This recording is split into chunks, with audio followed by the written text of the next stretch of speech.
भैया वोट चोरी पे क्या कहना चाहेंगे आप? वोट चोरी पे आपको समझना है। देखिए वोट, आप ऐसे समझिए, इसको हम आसान तरीके से आपको समझाते हैं। अ, आपने फसल बोई, तो जब आप फसल बोते हैं तो आप चाहते हैं ना कि फसल अच्छी पैदा हो। अच्छी फसल पैदा हो इसके लिए आप वर्ष भर मेहनत करते हैं। आप चाहते हैं उसके कुछ नतीजे आए। अब उसके जो नतीजे आने हैं, अब आपका जो फल है वो, यानी कि जो आपने अनाज पैदा किया उसको कोई लेके भाग जाए, तो यानी कि देखिए लोकतंत्र की सबसे बड़ी शक्ति क्या है? लोकतंत्र की सबसे बड़ी शक्ति है वोट। और सबसे बड़ी शक्ति यदि वोट है और उस वोट को चोरी कर लिया जाए, तो यानी कि आपकी शक्ति आपसे छीन ली गई है।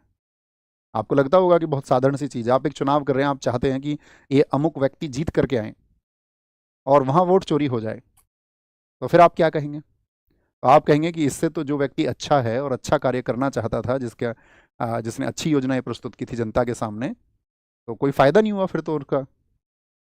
तो राहुल गांधी जी ने सवाल उठाए कि भाई आपका यहाँ पर जो है, हम सवाल उठाते हैं आपसे कि आप यहाँ पर जो है एक पाक्षिक रूप से, जैसे कर्नाटक में सवाल उठाए गए 1 लाख फर्जी वोटर्स, बहुत जगह सवाल उठाए।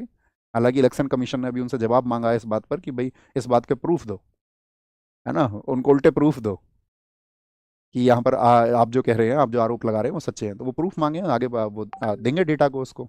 ये रहे प्रूफ। और उपचुनावों में आप देखिए, अभी जो सब इलेक्शंस होते हैं तो उनकी हकीकत तो सबके सामने है ही। अब जानबूझ के कोई कुछ और चुनाव करे तो वो व्यक्तिगत चुनाव है।